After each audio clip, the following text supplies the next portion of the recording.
Bonjour chers élèves des classes de terminale ES, L et SG. Aujourd'hui, nous allons traiter un sujet de géographie intitulé La Turquie, une puissance émergente. Pour cela, nous allons faire à partir de ce sujet une introduction, un développement et une conclusion. Mais avant cela, cette question de problématique va servir de fil directeur à notre développement. La voici. Quels sont les facteurs et les caractéristiques de la puissance de la Turquie? À présent, nous allons découvrir l'introduction du sujet. Depuis 2002, l'économie turque a connu un essor économique remarquable.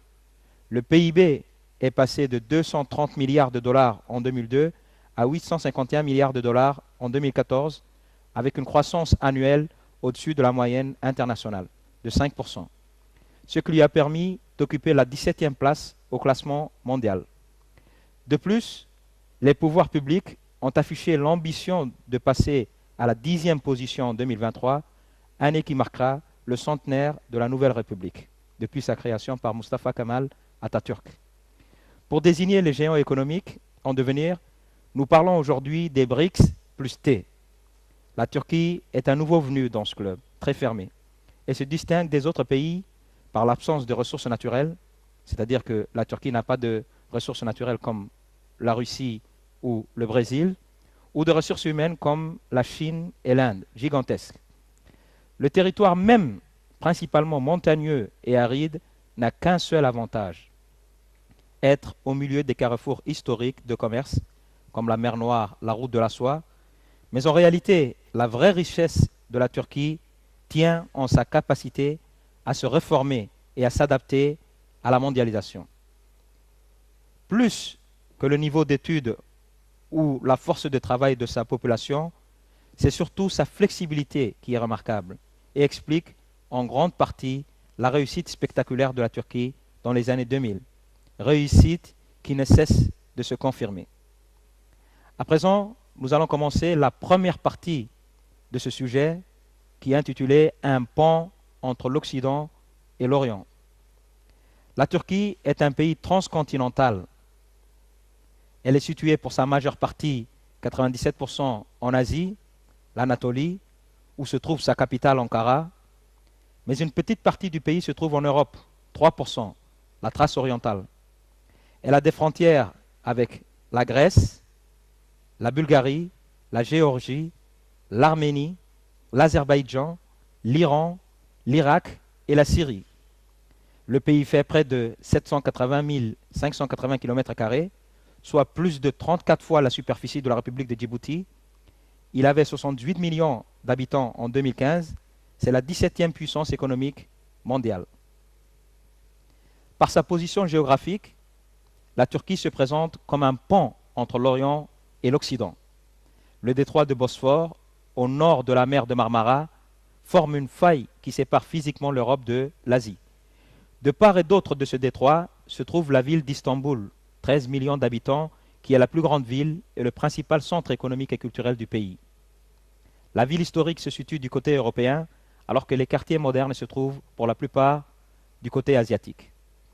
La Turquie se rapproche de l'Occident en devenant membre, par exemple, des organisations de coopération comme le Conseil de l'Europe, le G20 ou l'OTAN. La Turquie est d'ailleurs le seul État du Moyen-Orient membre de l'OTAN depuis 1952. La Turquie est officiellement candidate depuis 1963 à l'entrée dans la Communauté économique européenne, CEE, l'actuelle Union européenne. Elle a déposé sa demande d'adhésion à l'Union européenne le 14 avril 1987 et elle a été officiellement reconnue candidate le 12 décembre 1999. Mais les 20 années de négociations sans résultat définitif commencent à lasser les Turcs.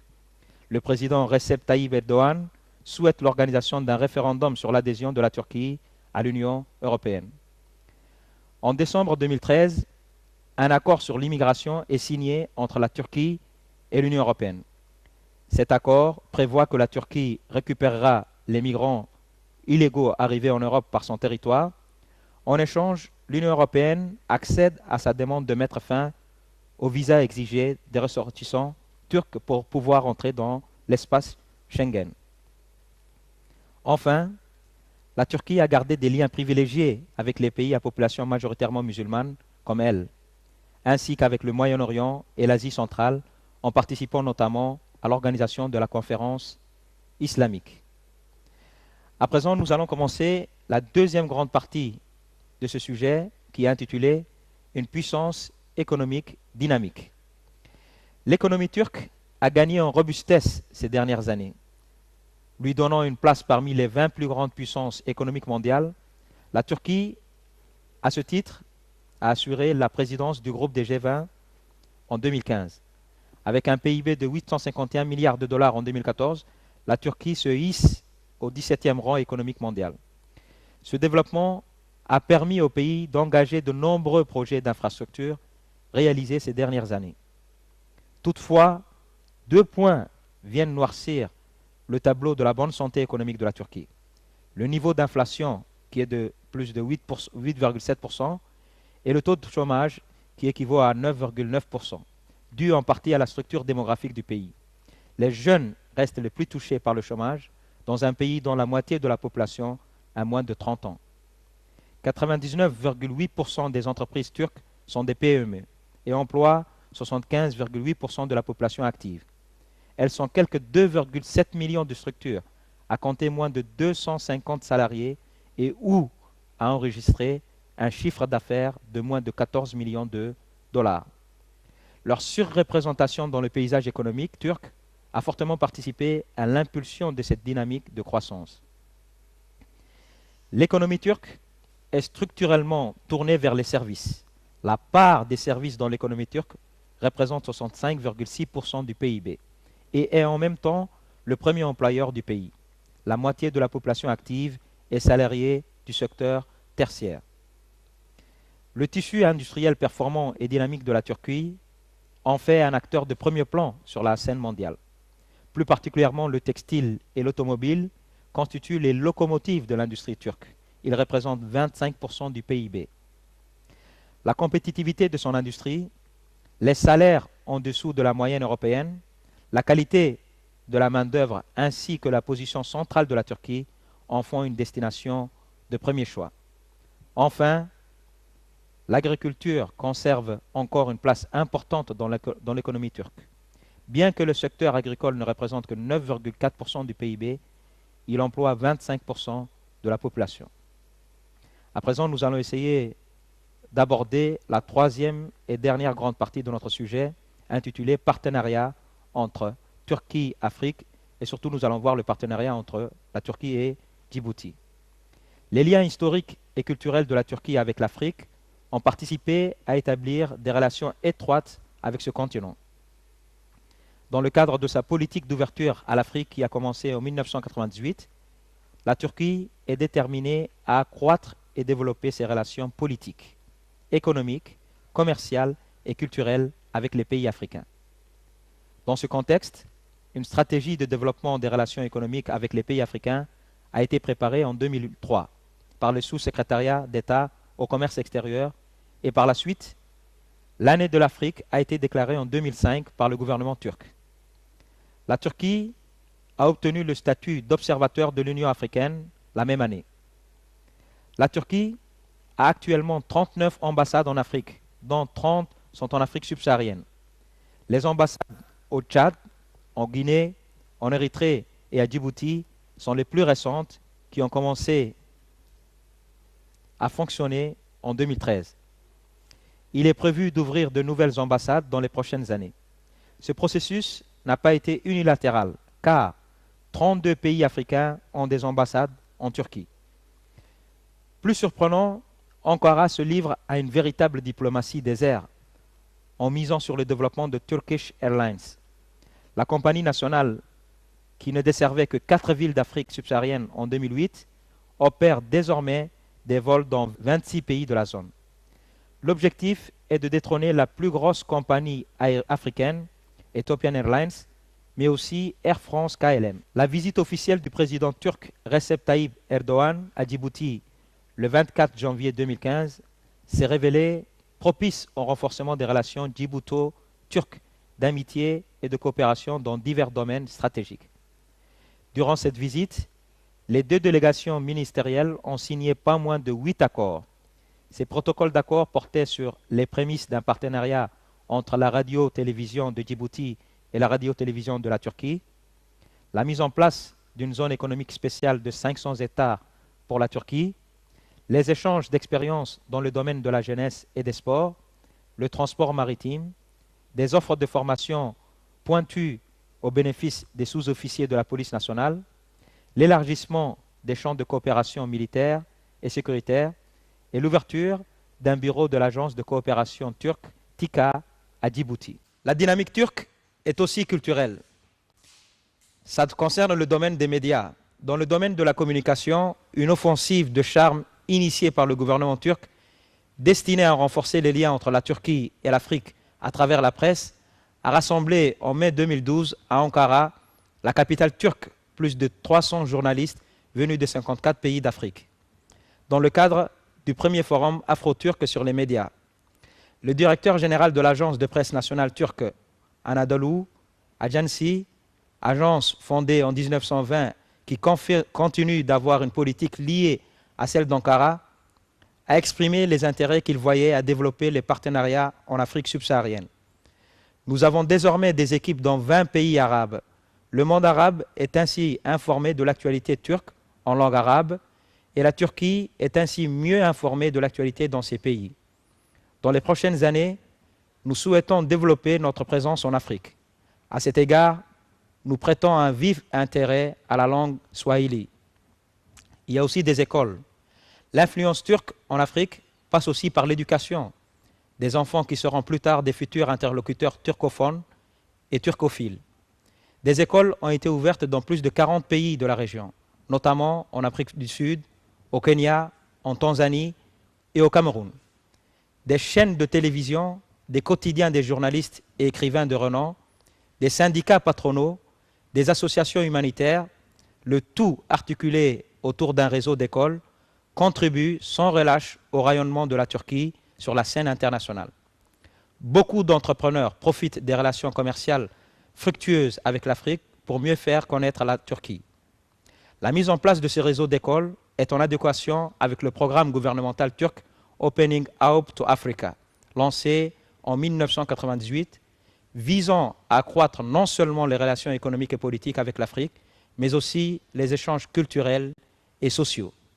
Un protocole sera signé entre le ministère turc de l'Éducation et la fondation turque Maarif pour le lancement de la construction d'une école à Djibouti qui devrait ouvrir ses portes en septembre prochain. L'école serait construite sur un terrain de 30 000 m² attribué par les autorités djiboutiennes et qu'elle serait prête pour la prochaine rentrée scolaire au mois de septembre 2017. Le protocole signé aujourd'hui prévoit également l'augmentation du nombre de bourses attribuées par la Turquie aux étudiants djiboutiens, la formation du personnel enseignant et un soutien matériel. Il est également prévu de signer un protocole de collaboration dans le domaine de la formation professionnelle et technique. À présent, mes chers élèves, nous allons essayer de conclure ce sujet. En guise de conclusion, nous pouvons confirmer que la Turquie a bien pris conscience de son rôle de puissance émergente. Sa capacité économique et son nouveau statut lui ont permis certaines réorientations géopolitiques. Cependant, cette insertion s'accompagne d'une moindre lisibilité de ses choix diplomatiques, ce qui ne peut favoriser son entrée dans l'Union européenne. Le président turc Recep Tayyip Erdogan est arrivé le vendredi 3 juin 2016 à Mogadiscio. C'est sa troisième visite en Somalie en moins de 5 ans. La Turquie est un pays très influent dans la Corne de l'Afrique. Le président Erdogan a tenu à faire le déplacement dans la capitale somalienne pour inaugurer une nouvelle ambassade de Turquie que le président Erdogan a décrite comme l'une des plus grandes ambassades turques dans le monde et un lycée professionnel. Consacré au métier de la santé, cet établissement portera le nom de Croissant Rouge turc et accueillera 600 lycéens dès septembre.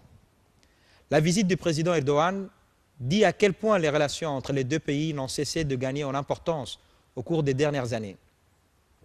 La Somalie est déjà le principal bénéficiaire de la coopération turque en Afrique. Les deux pays ont conclu ou sont sur le point de conclure une quinzaine d'accords bilatéraux malgré la guerre civile larvée en Somalie. La visite du président Erdogan intervient d'ailleurs 48 heures après un attentat qui a fait une quinzaine de morts dans la capitale.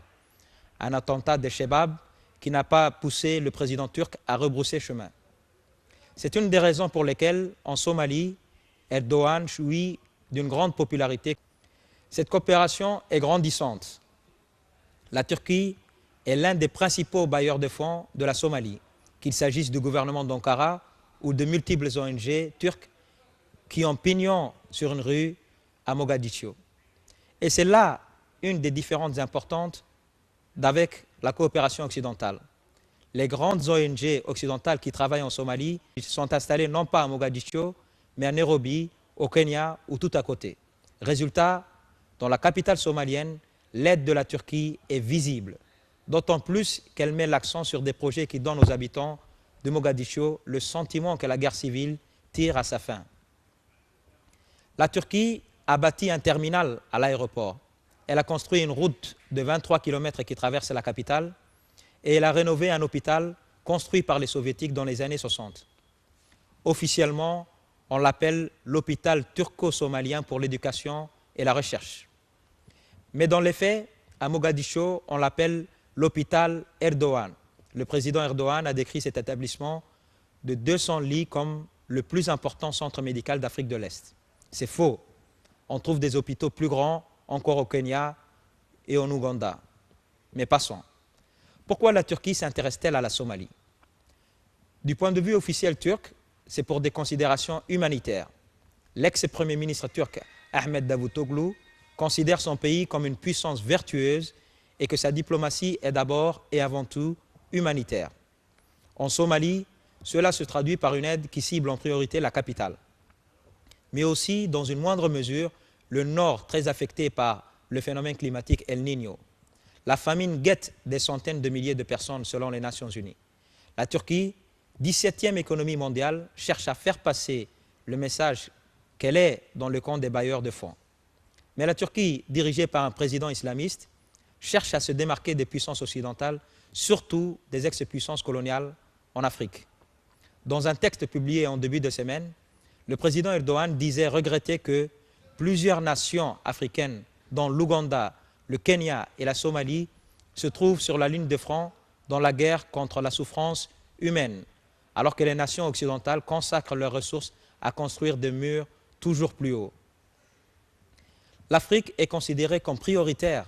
Ankara a déjà organisé 2 sommets avec ses partenaires africains, l'un à Istanbul, l'autre à Malabo, la capitale de la Guinée équatoriale. La Turquie a aussi organisé la semaine dernière un sommet humanitaire mondial à Istanbul. Donc, à présent, nous allons voir ce dernier document support qui montre que Turkish Airlines est présente à Mogadiscio. La Somalie est reliée au reste du monde de façon régulière. Et puis, les businessmen peuvent être intéressés, les Turcs et d'autres comme les Anglais. Commercialement, c'est très viable, d'autant que nous sommes les seuls à relier Mogadiscio. Reste le problème non négligeable de la sécurité dans un pays en conflit. Mais le PDG de Turkish Airlines assure que des mesures ont été prises ces 6 derniers mois pour sécuriser l'aéroport de Mogadiscio. Voilà, en tout cas, tenu une promesse du Premier ministre turc Recep Tayyip Erdogan, s'était engagé l'an dernier à sortir Mogadiscio de son isolement. Il était alors le premier chef de gouvernement non africain en visite dans la capitale somalienne depuis 20 ans. Bien décidé à accroître le rôle de la Turquie sur le continent africain et à peaufiner son image de leader dans le monde musulman, il a visiblement décidé de renforcer la présence turque en Somalie. Ankara a notamment envoyé de l'aide financière et des ONG à Mogadiscio depuis que les islamistes radicaux Chebab en ont été chassés l'an dernier. Donc sur ce, je vous remercie de votre attention, chers élèves de terminale ES, L et SG. Nous venons de terminer le sujet qui portait sur la Turquie.